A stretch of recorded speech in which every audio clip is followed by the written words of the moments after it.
Alors, bienvenue dans mon tout premier épisode officiel de mon podcast POV, Point of View ou en français, Point de vue. Nous allons parler de l'anxiété dans la société d'aujourd'hui. Pourquoi j'ai choisi ce sujet-là? C'est que ça vient me chercher personnellement. C'est un sujet que, même si on est plus ouvert à parler aujourd'hui, reste tabou. Moi, personnellement, je la côtoie depuis déjà des années. J'ai été médicamentée pour la première fois quand j'avais 14 ans par rapport à ça. Mais j'ai aussi eu des rencontres avec des groupes de parole et tout ça dans le début de mon secondaire et puis un peu vers le primaire aussi. Ce que je veux transmettre, sincèrement, ce n'est pas une leçon. Je vous donne mon point de vue. Je vous dis comment moi je vois l'anxiété. C'est pas grave si vous ne voyez pas l'anxiété de la même façon. Mais j'exprime vraiment comment moi je vis face à ce sujet. OK, donc on commence, on va dans le vif du sujet. Qu'est-ce que l'anxiété? Quand on entend anxiété, qu'est-ce que ça veut dire? Pour certains, l'anxiété, c'est un état de peur.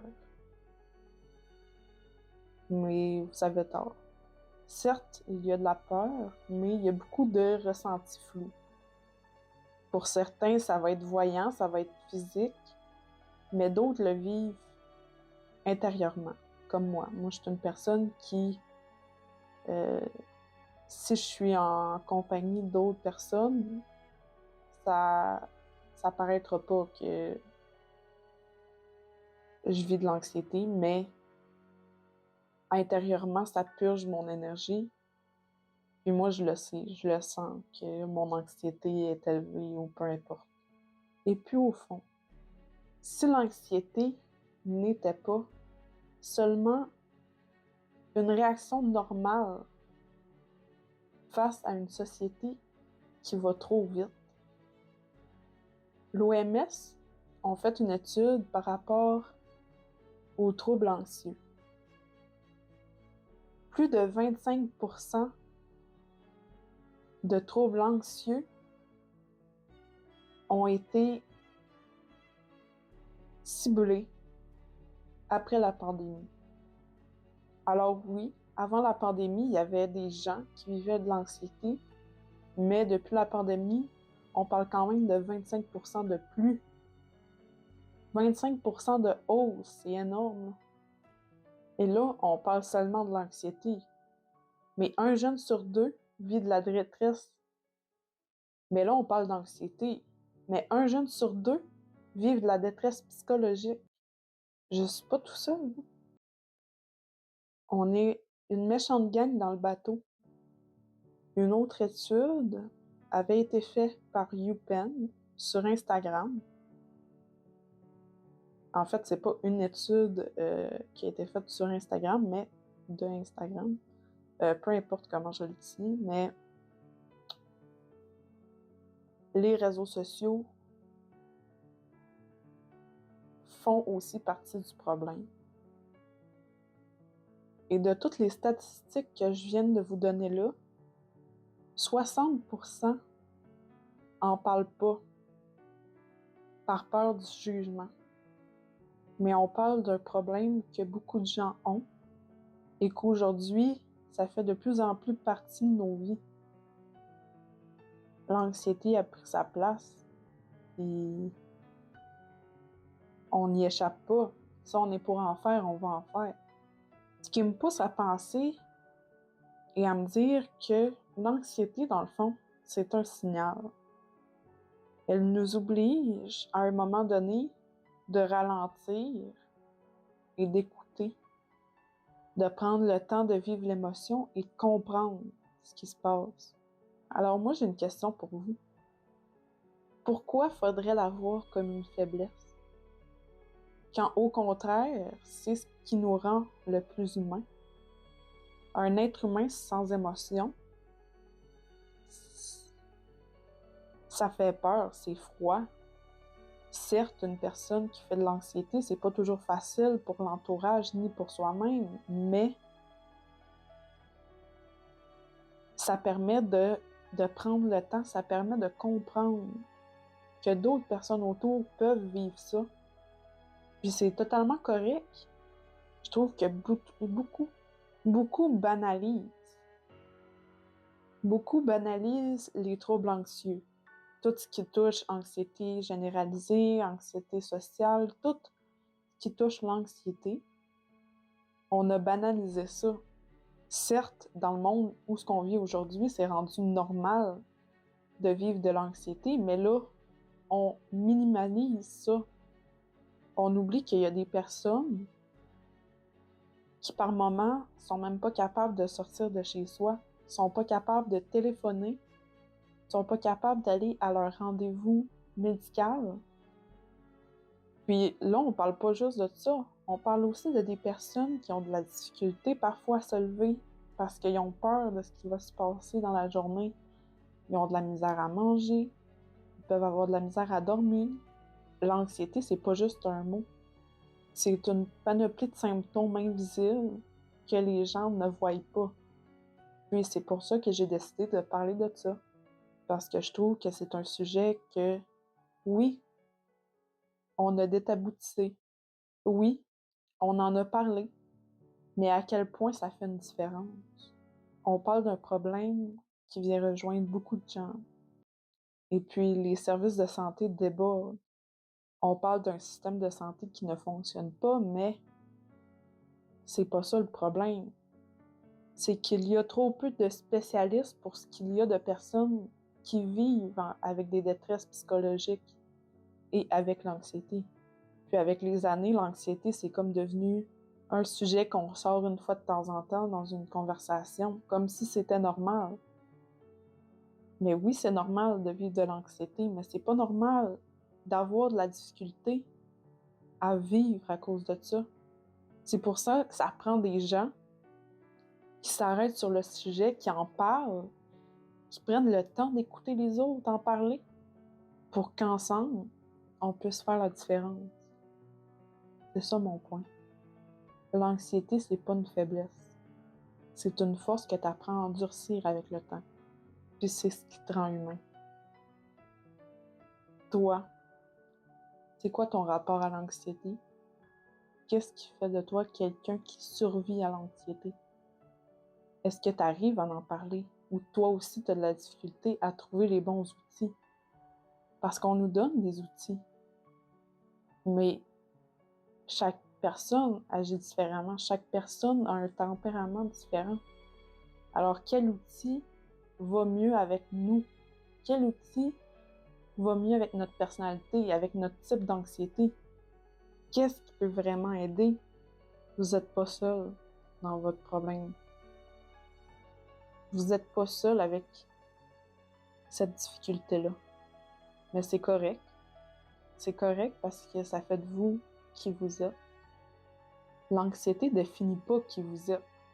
L'anxiété définit qui vous devenez. C'est rempli de symptômes physiques comme des palpitations, des tremblements, des coups de chaleur. Ça peut aller à de la déshydratation, des choses plus graves. Et ça, par moments, on le néglige. On le néglige parce qu'on a banalisé ça en disant que l'anxiété, beaucoup plus de monde en faisait aujourd'hui. Mais ça reste que c'est pas un sujet qui devrait être pris à la légère. Chaque personne qui vit avec de l'anxiété mériterait d'avoir une écoute, mériterait d'avoir un soutien psychologique, mériterait qu'on les comprenne. Parce que oui, je pense que c'est ça. C'est ça la difficulté. C'est que souvent, avec l'anxiété, on se sent seul. On a l'impression que personne ne peut comprendre.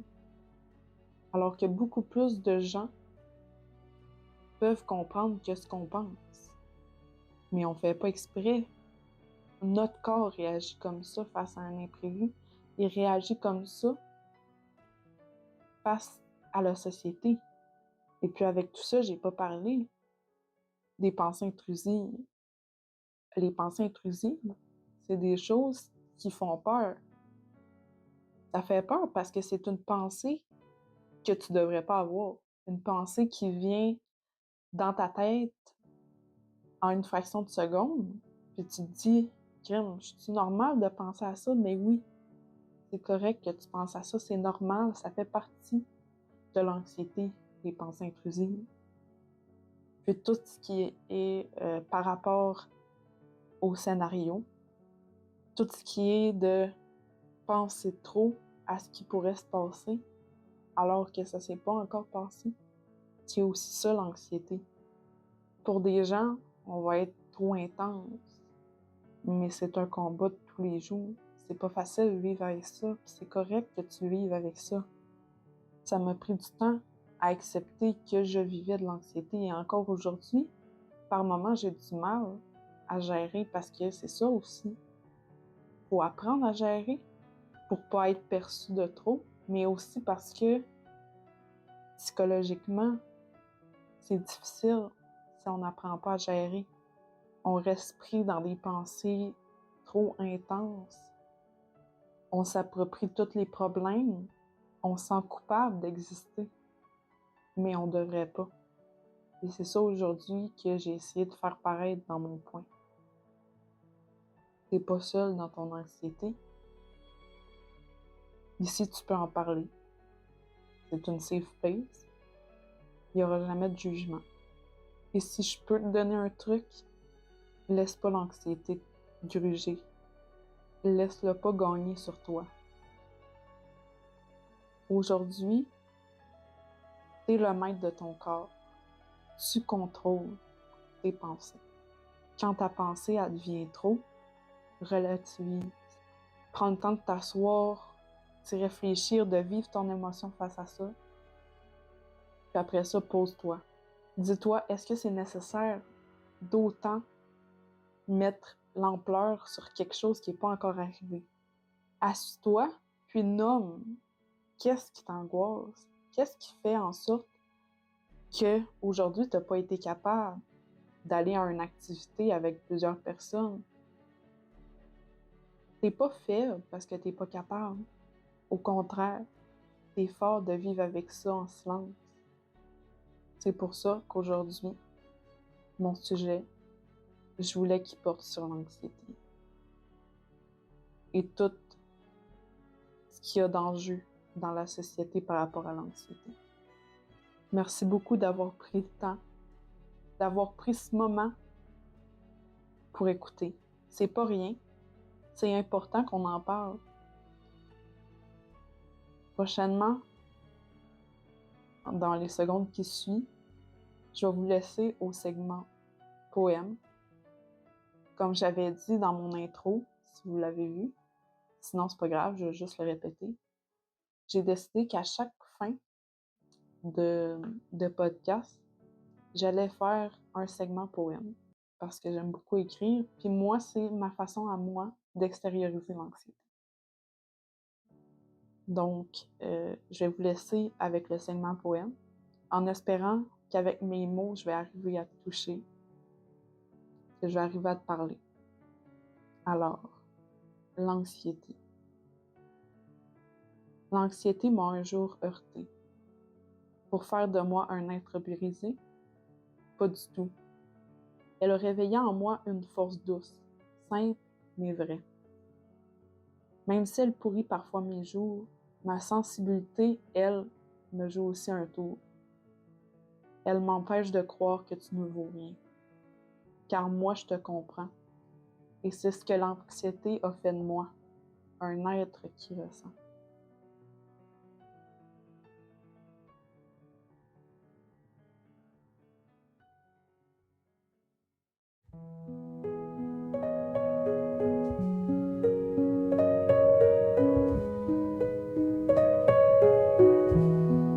T'as écouté mon point de vue. Tu sais, toi aussi, tu mérites d'être entendu. On se retrouve la prochaine fois. D'ici là, prends